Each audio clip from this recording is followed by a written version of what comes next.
With us today is Neil Pasricha. He thinks, writes, and speaks about intentional living. He's a New York Times best-selling author of 6 books, including The Book of Awesome and The Happiness Equation, which have spent over 200 weeks on bestseller lists and have sold over 1 million copies. He hosts the award-winning podcast 3 Books, which is where I actually discovered him. It was podcasting Our Agent. He has the same agent that I do. And I really loved the podcast, and I wanted to look more into him. And I gotta say, when I first looked at the book, before I even looked at the book, and I just saw that it was, called "You Are Awesome," I paused for a second. It was not a book that I thought, oh, I'm going to really enjoy this. I thought it was going to be trite. I thought it was going to be sort of, full of sort of vacuous motivational tripes, and I was blown away. This is my favorite book of the year. I've read at least 100 books this year, and I have to say it was easy to read. It was interesting. It's well written, and Neil draws you into his stories. It both has common sense, so you would think, okay, I know this. And yet I left feeling like I learned a tremendous number of things that, most importantly, I actually integrated into my life. So it was, more than once since I've read that book, I find myself talking to someone and thinking, oh, you should read this book, or telling them, you should get this book because I think it'll help you in some of the challenges that you're facing right now. So it's my pleasure to actually get to know Neil in this conversation and to share him with you and to share the book with you. The book is You Are Awesome: How to Navigate Change, Wrestle with Failure, and Live an Intentional Life. Neil, welcome to the Bregman Leadership Podcast. Thank you so much, Peter, for the invitation and the generous introduction, and for surprising me to tell me that this is also shooting video. And I now feel like I'm wearing a hoodie with a super shiny forehead in my basement. And you're so spiff and clean. You got this great haircut, nice glasses. Your apartment looks like you got this great couch. So I feel like you're just like hanging out with a slob. No, first of all, that's actually me. This is clearly the way I live, because you get the no edited version of myself today. Well, so first of all, you have an awesome picture behind you. And second of all, you look like every tech CEO I ever talked to. So, the truth is, you're just authentic. You're like, you think I'm in a basement. I'm actually in an office in Silicon Valley, overlooking the Pacific Palisades. I don't know if those two things work. But I should say, by the way, I gave a speech to a mental health charity, and the present I received on stage was this image, which I love because it kind of, it's a woman. You can't see her eyes or her face, but there's a bunch of complicated, beautiful butterflies flying over her. And there is something metaphoric about mental health reflected in that painting or that picture. I like it a lot. Well, thanks so much for having me. And what a juicy compliment from a guy who reads 100 books a year saying this is the best book he read. I mean, I got to slap that on the back of the book. I'm not careful. You're welcome to. I really, I was touched by it. I thought it was great. And I was just in a coaching conversation with a client yesterday, and I said, you got to read this book and for the situation that he was facing. So I really would like to do my part in getting this out there because I think it's awesome. And for those people watching or listening, I just want to add something else to this, Peter, because you did something that no one has ever done, which is you had my contact information because we were about to talk, but yet we'd never talked before. And I checked my phone on the weekend, and there's a voicemail from a number I don't know. So I'm like, I wonder what it is. Is it like my telecom company? And it's you, like, introducing yourself after you got off your flight after reading my book and leaving me like a generous 2.5 minute oral review of my book from a guy I had never talked to before. I just thought that was such a generous way to live, and I'm going to adopt that. Leave people that you don't know very well thoughtful voicemails. I like that because voicemails are always garbage. Right. So if you can do that, it's like you really stand out. That's interesting, and thank you for mentioning it because now it's that. This is typical of your writing and your because I just did it, but I wasn't thinking about doing it. I was like, wow, I love this book. I got to tell Neil.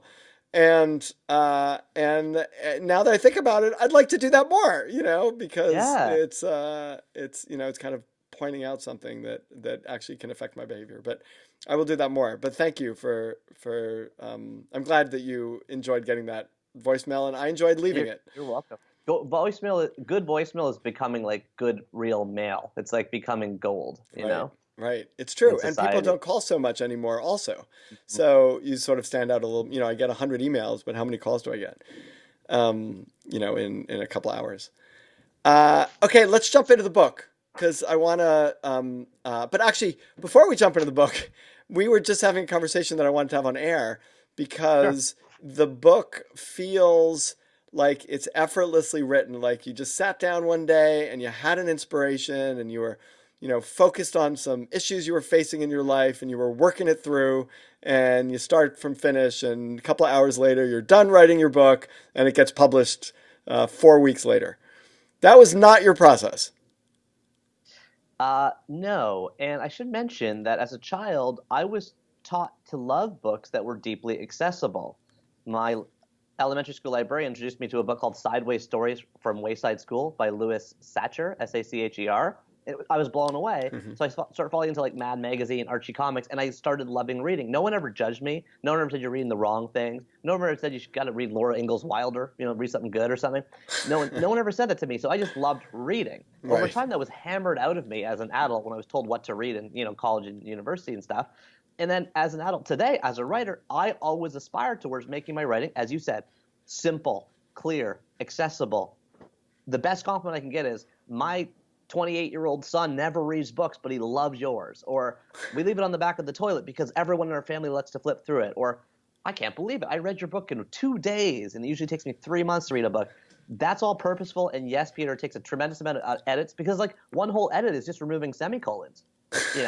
Another whole edit is saying like these are $10 words. I want $2 words. Another whole edit is saying like can we look through the whole book and make all the chapters shorter so that the flippability is big. And then I also do tests where I get the draft of the book and I flip through it over and over again. And I'm like, there's too much text here. Like there's like a good 30-page chunk where it's just text. I need to lighten this up a bit. I need to have some cartoons that bring this to life, or I need to have a visual that pops you a little bit sideways. Stephen King very famously said that when he looked at people in bookstores and they were doing like the flippability test, when somebody in a bookstore picks up a book and they like just like flip through it in like 2 seconds, like here, since I have the video, I can just be like, and you're like, what are they doing? Well, what they're doing is deciding is like, how big is the font? How big are the margins? How dense is this book? Does it breathe? Does it have air? I want my books to have air. I want them to breathe. I want them to be effortlessly read the way they are perceived to be effortlessly written. But no, there are 7 edits written because it takes a long time to look effortless. Right. That's great. And it is interesting. It does make me wonder because I read a lot of books by academics who I love, actually. I love speaking with and reading the work of academics, and you get all this really great, interesting research and actually what I find for most academics that I read, that they're very particular about what they know and what they don't know. And I really appreciate that. Like they'll say, I know I can answer that question because I know about X, Y, and Z, but I haven't researched, A, B that you're asking me about. So I can't really, I could guess, but I can't really speak to that. And there's something I really love, maybe it's like the academic in me, but there's something I really love about that specificity and clarity and discernment. And yet it doesn't necessarily make a book readable.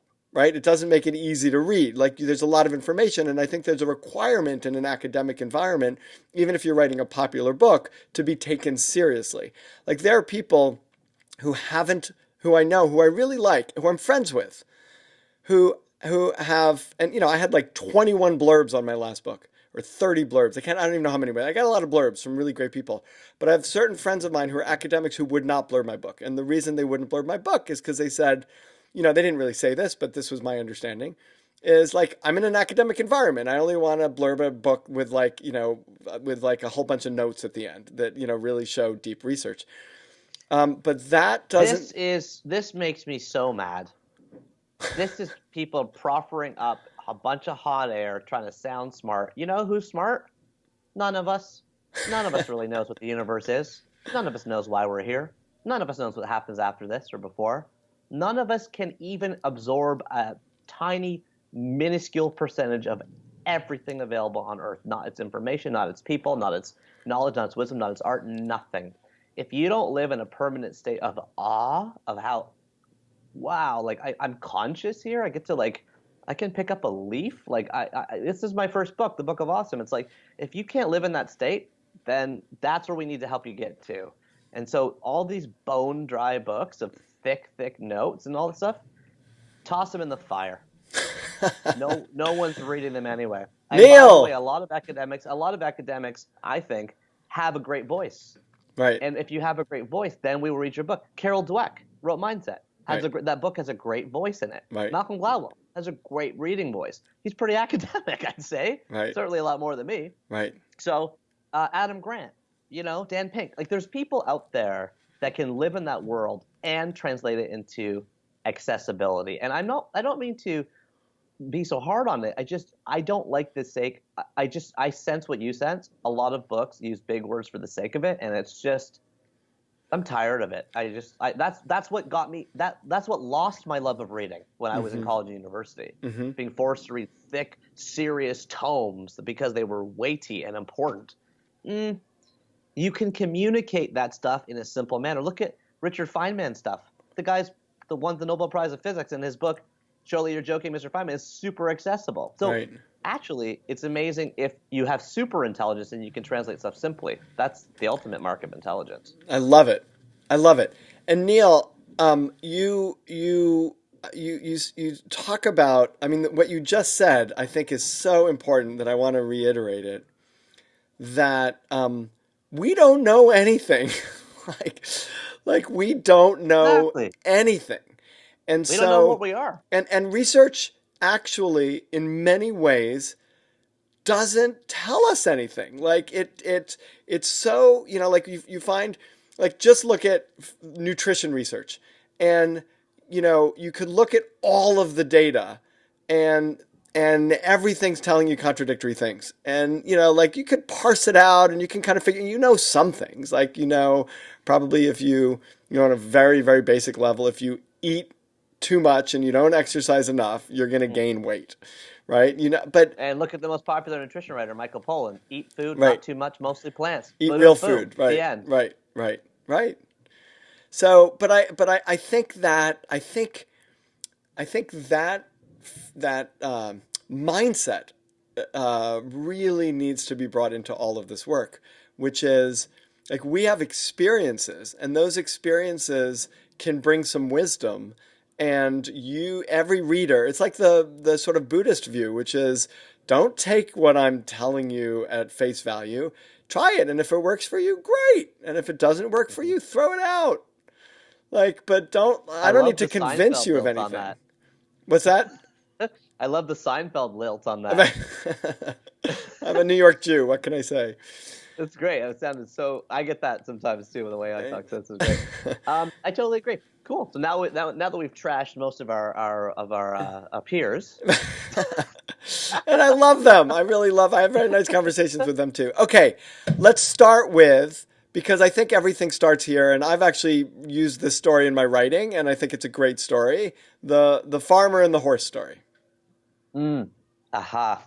So, like all good books, my book begins with the work of somebody else. And I open with an old Taoist fable called The Farmer with One Horse. The fable essentially goes like this. One day, a farmer had a horse, and his horse ran away. And his neighbor said, "Oh, you must be so sad." And he said, "We'll see." The next day, the horse ran back with 20 wild horses following it. The farmer and his son corralled all 21 horses, and the neighbors all said, "Wow, you must be so excited." He's like, well, we'll see. The next day, one of the wild horses kicked the man's son, breaking both of his legs. And all the neighbors said, "Well, you must be so disappointed." He's like, "Well, we'll see." The next day, and this is where the fable goes, every able-bodied man is called to war, and everyone dies in the war. But the farmer's son is spared because he had broken legs. And the neighbor said, "Oh, you're so lucky. You must be so happy." And he's like, "We'll see." The point of the story, and why I use it to open You Are Awesome, a book about resilience, is because I want to teach people, how do we get more like that, where everything that happens to us is not something about who we are, but simply where we are. That's a huge little jump but it's important. If you get fired from your job, if you get kicked out of your marriage, if you don't get on the bestseller list, whatever happens in our world here, that's okay. All you can do is navigate forward from that. The muscles you use inside yourself are what I label resilience. And this is a muscle that most of us have atrophied because we live in super abundance, awesome world with gold stars and participation ribbons and pats on the head, and none of my friends are getting forcibly shipped off to war right now, and no one I know is living through a plague at the moment. So we actually have it pretty good. As a result, we no longer have the tools to handle a horse kicking our son in the legs. We no longer have the tools to handle losing the asset you have or the resource you have. We no longer have resilience. You Are Awesome is a book all about teaching us how to build back this missing skill for the modern world, which is going to tell us that we suck over and over again. And you said the question is where you are, but it's also this sort of question of when you are. Like when I think of ... it's sort of when you are. It's like you're like at any point in time, what you're talking about is at any point in time is just a point in time.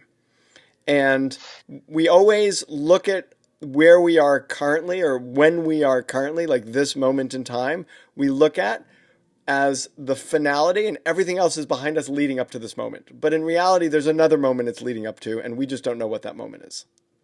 Exactly. There's a really famous study that Daniel Gilbert did at Harvard University with a couple of his peers. He's an author famous for writing Stumbling on Happiness, another academic book written in a great accessible voice, called The End of History Illusion, right? So, Peter, you know the study. Basically, they asked 19,000 people from age 20 to 70, hey, what was the last 10 years of your life like? And everybody said, oh, it was super tumultuous. It was tempestuous. It was I broke up with Jim, and then I started dating Rajiv, and then I started dating Cindy. We moved 3 times. I got fired. Remember, she got fired. Woo, what a crazy decade. And then they say, oh, okay, what's the next 10 years of your life going to look like? And everyone sort of like, I can summarize, answers this way. I'm definitely going to still be living here. Certainly not going to change my job. My marriage is very settled. We're good. And the point of the study is that we have a human issue in our brains. We think that history ends today, which might not be a problem if you're flying high or coasting or doing super well. But when you get fired, when you lose a job, when you lose a relationship, you think, and this was part of my job at Walmart, Peter, I would help managers fire employees. This was a side role I had in the I wasn't the hatchet man. I was helping provide empathy in the room when I was in HR. And whenever I would help someone like carry their stuff to their trunk in like the freezing cold winter in the Walmart parking lot, they'd always say to me, how did this ever happen? What am I going to do now? I'll never find anything else. Periods at the ends of the sentence, to your point about the ... Whenever I'd bump into those same people 5 years later, it's a small industry, retail in Canada, they'd always say the exact same thing. Guess what? It was the best thing that ever happened to me. I started that business I'd been dreaming about. I spent time with my daughter after her miscarriage. I went to Peru and visited my in-laws. Like, what? We all have a human tendency to think today is the end and to, what's that word? Like, we make it worse than it actually is. Right. We catastrophize or something like that. I think I got the word wrong. Catastrophize. Catastrophize. Thank you. Yeah. Sometimes I do need the big words. And yeah, no, I mean, I think that's what we do. And I guess part of my question, which you talk about in the book, is how do we get out of that, but on two sides? Like there's a way in which I could see myself doing this. I want to accumulate things. I want enough insurance. I want to, solidify my relationship and aspects of my life and my money so that when those things happen, because I know that they will happen, or I hope they don't, but they might, then I want to be protected from them. And we could, that's just a flip side of that coin, which is, the fear of the horse kicking the leg and like trying to buffer ourselves from that. How do we get out of that mindset? Mm-hmm. So there's another fable that I share in The Happiness Equation, my previous book, and it's about Kurt Vonnegut and Joseph Heller going to a party on Shelter Island for the home of some like billionaire hedge fund. Do you know this story? No. Okay, so I know the two. I mean, I don't know them personally, obviously, but I know the two people. Kurt Vonnegut wrote this little tale in the New Yorker after Joseph Heller, author of Catch-22, passed away. And Kurt Vonnegut says he said to Joseph Heller, "So, Joe, how do you feel about the fact that you wrote one of the most famous works of literature in the history of the world, and have sold more books than almost anybody, catch 22. How do you feel that this dude's house that we're going to for this party, he made more money last month than you'll have in your entire life? And Joseph Heller said, oh, I'm fine with it because I have something he'll never have. And Kurt Vonnegut said, well, what could that possibly be? And Joseph Heller said, the knowledge that I have enough. We live in a culture of more today. We used to live in a culture of enough. In fact, I'm doing research right now on trust. Turns out our brains are actually naturally programmed to look for stopping mechanisms because historically we scrounged in the forest till we found enough berries and then we ate them and we were done. Like we used to read a newspaper till it was over and then there was no more news till tomorrow. We used to watch a TV show, we mentioned Seinfeld, till 9:30 on Thursday and then it was done for the week. Now we live in a culture of more. Instagram scrolls endlessly. Netflix plays another video automatically. YouTube keeps going. We eat at all-you-can-eat buffets where there's no end to the food. Our brains actually, and the news cycle never stops, our brains are actually naturally programmed to look for enough, but we live in a world of more, and we're actually part of what is driving our low resilience right now and driving anxiety up, which, by the way, has spiked 30% in the last 5 years, is this feeling, this gross feeling that you can never kind of get there anymore. So what do we do about that? Like what? Like it's yeah. Like we're great. You articulated the problem. What's the solution? Okay, number one is, and I can take you through a day. So in a day, I'll give you 3 tools. Number one is you got to wake up by strengthening your mind as opposed to looking at your cell phone. So first thing is 99% of people sleep with their cell phone in their bedroom. That's got to stop. We got to put the cell phones in the basement, get rid of them. They should not be there. They create low resilience through the bright images, lower melatonin production. They psychologically are hurting us because we're comparing everyone else's greatest hits with our director's cuts. And productivity-wise, we're not doing anything. 31% of our time right now is bookmarking, prioritizing, and switching between tasks. So start your day with a 2-minute morning practice that strengthens your mind. Grab a cue card, or since I have a video, this is the book I made for it called 2-Minute Mornings. And every day I ask myself 3 prompts. Very simple. I will let go of, I am grateful for, and I will focus on. I will let go of lets you articulate, crystallize, and eject a little anxiety. I am grateful for helps do what we're saying to do, is prime your brain for positivity for the day, which is a good strengthening tool because we naturally want to rubberneck and look at bad news all the time. It's a amygdala releasing fight or flight hormones all day inside our brains. Too bad we can't get rid of that.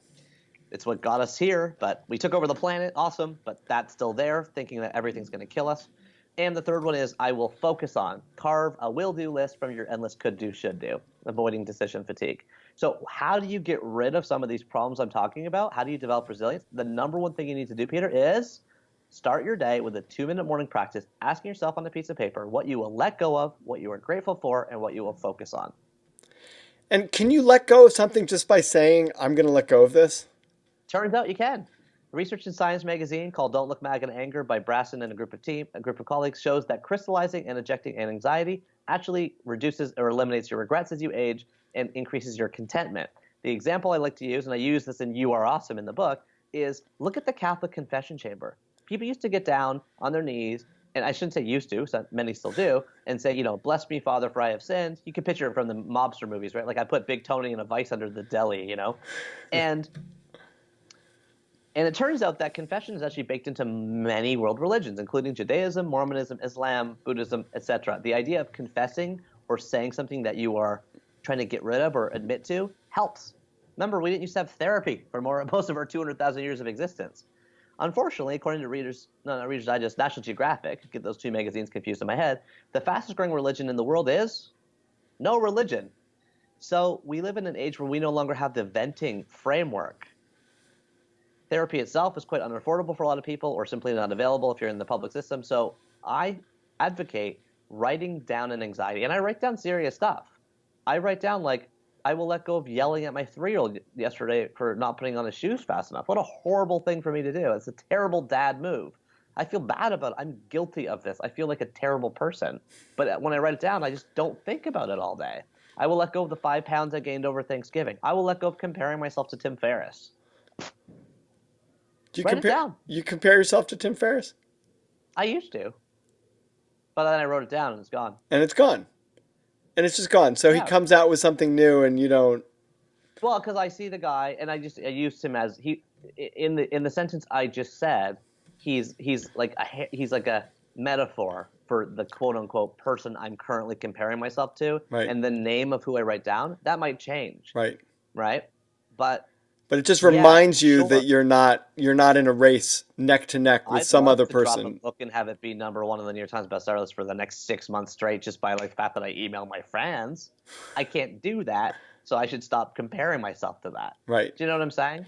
But do you then I show up on the Peter Bregman show, and I hope that 3 of the 12 million people listening actually go out and buy a copy of You're Awesome, and I'll be catching up to Tim Ferriss. But I don't think about that anymore. I let go of it. That's the point. Right. So this is a little bit what you don't talk about this in this place of the book, but you talk about secret number 2, which is shift the spotlight. And you have this great research in it, which I was actually just talking with a friend of mine about yesterday. She brought it up to me and she was actually saying, you talk about this in terms of high achievers versus low achievers. She was really talking about the research that she saw in terms of women versus men, but that women tend to blame themselves when things go wrong, but credit circumstances when things go right. And I find I do that. Like when something goes wrong, I'm going to take ownership for it. Like I feel like I've done something wrong. When it goes right, I kind of discount it a little bit. Like, well, I knew those people and that was great. And that's not a very inspiring way to live in many ways. We all have this tendency, and it's growing in society. Perfectionism is increasing over time. That's one of the other studies I mentioned. The study you're mentioning, just to color in a little bit for people listening, says that high achievers are more likely than low achievers to say, oh, I got fired. That means I sucked at my job. That means I could not do the work. That means I am not a capable person. That means I'm not very employable. That means I might not have a job. That means I might be living on the streets. This is the mental pathway they go down. Whereas low-performing people actually say, maybe the system was out to get me. Or perhaps my boss had a headcount reduction that shifted down from the top suite, and she had no choice but to move from 7 people to 6 people on the team. And so she just like automatically got rid of the newest person. Like, they're more likely to see like the actual realistic side of things. Obviously, the balance is somewhere in the middle. But for high achievers like you, Peter, how can you bake into it? And maybe it's I don't know that women's study, but I'm nodding because I think I've heard something similar. How can you bake into a little bit more like maybe it's the system, not me? Because part of what's stressing us out right now in society is us. We're stressing ourselves out. Right. We're driving a knife into our own stomachs. We're telling ourselves stories about how terrible we are. And that's the problem. We're too hard on ourselves. So as a high achiever, when I think about that, I kind of know it intellectually. And then I think part of why I'm a high achiever is because I own everything and I don't blame circumstances and I work really hard in order to make things happen. So on the one hand, we're saying we really have to like be enough and feel enough. And on the other hand, and what supports that is to say, actually look at the systemic issues versus, your personal effort. And then on the other hand, I look at the source of my success, in part at least, on how hard I work to make things happen, which I don't know if it would happen if I blame things on circumstances and just consider that I'm enough. Yeah, that's why they're low achievers. Look, I love talking to old people. It's like one of my personal life fetishes. If I sit beside a 90-year-old on a plane, I'm going to ask them some questions. I want to know how things really work. And so I bumped into like a guy in his late 80s the other day at a party. He was in a walker. He had kind of 2 canes, a walker. He's a very elderly gentleman. And someone's like, do you know who that is? That's that billionaire developer that like kind of runs half the houses in this country. He builds like neighborhoods. I was like, no, I didn't know. And they're like, he's still working. He's still like day to day the CEO. So I go talk over to him, and I'm like, so how come you don't retire? How come you don't slow down? He's like, and he said like in his voice, and I'm gonna do my best, but he's like, because the thing that got me here is something I can't turn off. And I thought that was interesting, and I talked to him more about that ambition streak, because I'm always trying to balance the thing between ambition and contentment personally. And his argument was that if someone is, like you, a high achiever, well, the thing that got them over that first hill on the roller coaster is enough to like plow them around all the loops that may follow. However, I would like to sprinkle a little bit of salt on that and say, I don't know if that's necessarily true. I think that people that have achieved a modicum of success, another word I don't use, I probably used wrong, they can learn how to be more content. I think the 2-minute morning practice helps. Right. At lunchtime, I think they should be doing an unconventional or weird hobby, because your learning curve is the steepest when you know the least. I think that people should be doing things way outside of their comfort zone because it builds resilience and actually helps you feel humble and simple again. Take a sport you've never tried. Cook a cuisine you've never cooked. And then at nighttime, I think it's about deep unplugging. I think we all have nature deficit disorder, NDD, and we all talk about intermittent fasting like it's some brand new thing. Oh, don't eat after dinner. Don't eat before breakfast. Woohoo! As if that's some huge thing. And people are like, oh, I finished dinner at 4 now, and I don't eat breakfast till 10. Like, we're stretching out the wrong thing. Instead of stretching out how little you eat food, we should be stretching out how little you use technology. Right. When you use technology less for big periods of time, your brain fritzes and fires and gets creative and little sparks fly off, and actually you feel like a kid again. You feel like that version of yourself that's just like connecting with people, maybe hugging and kissing your partner a little bit more, having dinner without cell phones there, leaving loving voicemails for strangers. So it's interesting. So intermittent fasting, it could be like just like an intermittent technology use. Like it's not even I've been going on this rant about this, Peter. Somebody just emailed me something called the Palm Box. Have you heard of it? No. POM as in Mary, BOX, Palm Box. And it's a beautiful like finished wood carving box that you put your cell phone in when you get home from work. And you set the timer for like 3 hours or whatever you want. And it locks. And the box will not unlock. It just won't unlock till you're done the time. We built a little technology closet that in our apartment where all the kids, everyone just puts all their technology. And the problem is everybody puts their technology in it like right before they go to sleep. And they go back and they get it out of the closet right as they wake up. So they're not looking at it at 3 a.m, but we're not, we probably do need a padlock or something. I was speaking to a journalist yesterday for a newspaper called the Calgary Herald, and he told me, because I did this, I said sort of asked the same thing about cell phones, and he said he leaves his cell phone not only beside his bed, but on. So any text that comes in the middle of the night, he hears it, wakes up, and answers it, and goes back to sleep. God, that's like a recipe for, some kind of a neuro disease, probably. But we're not, but we're all doing that during the day and thinking it's okay. Right. That's great. I mean? Like You're right. That's the other thing. Yeah. So would you suggest literally just picking up your phone every couple of hours? I suggest putting on your toughest heeled boot and jabbing it into that thing so it shatters into a million pieces. But if you can't do that, then yeah. But you use a cell phone, yeah or no? I do. And I also, in Chapter 7 of You Are Awesome, advocate something called an Untouchable Day. Yeah. Which is, so tomorrow is an untouchable day for me. So we should talk, like midday. We can't. Yeah, so an untouchable day as defined in my book is a day where I am unreachable by anyone at all day, including my wife. And at first she was like, what are you talking about? You're going to be like off the grid? I'm like, I'm off the grid. She's like, why don't you check in at lunch? But when I check in at lunch, Peter, I get 37 weird, important sounding emails and texts on my rest of the day's shot. Untouchable days are where I wrote You're Awesome. They're where I do my podcast 3 books. They're how I get anything done. Right. I recommend a full untethering from the matrix, and one day a week, let your mind wander. Hopefully you can let your body wander too into nature. An urban tapestry is great. I think we're going to see the rise of the urban flaneur again, which is somebody who just walks around town all day. Saunters. Do you work on your computer in your untouchable days?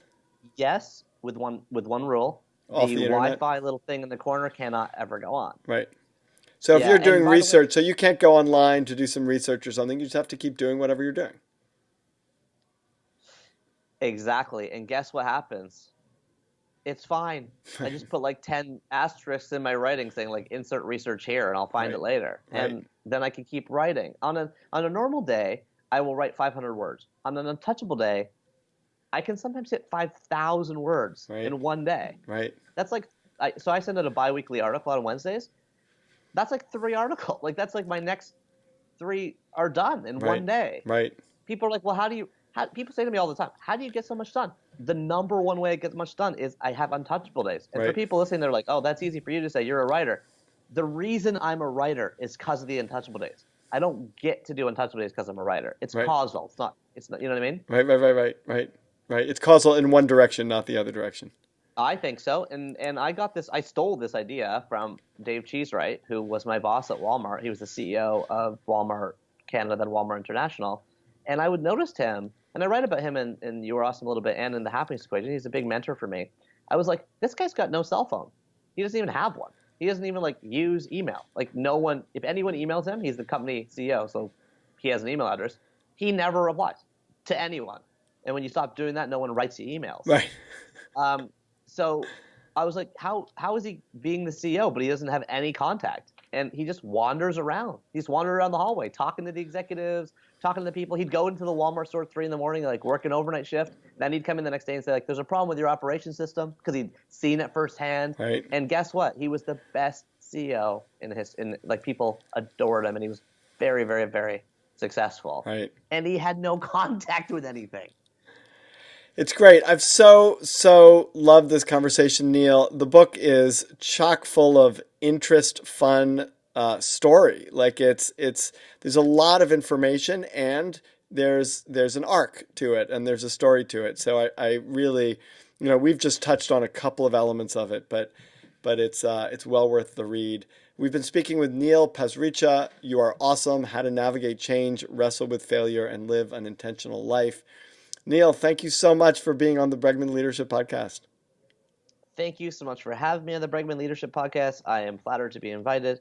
And next time you have me, I will put on a nice shirt. You don't need to. You look good in a sweater. Oh, yeah, I'm a tech CEO. Right. Yeah, tech. I'll tell you a very quick story, which literally is cat dude on the side. That I was working with a client, and he had this big green sweatshirt on, and he was pretty senior in a company. Tech, but not a tech guy himself, but his tech company. And I was like, why do you dress like that? And he goes, let me tell you why I dress like this is because, I noticed something about coders. And when I was working in an organization or a level organization where there were some layoffs and I was worried about my job, I just looked around and I said, whose jobs are the most secure? And I started dressing like a coder. And here's what I would do. I would put the sweatshirt on. I'd put the hoodie over. I'd be texting while people were talking to me. I would just be on my phone and they would ask me questions and I'd be listening because I'm not really paying attention. So I would just say something smart. Now they think I could I'm not even paying attention and I'm saying smart stuff. And they gave up trying to figure out what I would do because who the hell knows what someone in a hoodie does? We don't know. We just look at them and we're like, oh, they must be smart. And I realized my job security went way up. And ever since then, I've just been dressing in hoodies. So that is hilarious. It's yeah. Well, you're helping me feel better about the fact that I've worn the same hoodie for the last 4 days. Well, that's if you find a good hoodie, you stick with it. I'll tell you what. Forget about your Untouchable days. That's what makes you successful. Thanks, bud. Thanks for having me on the show. Neil, thanks so much for being on the show.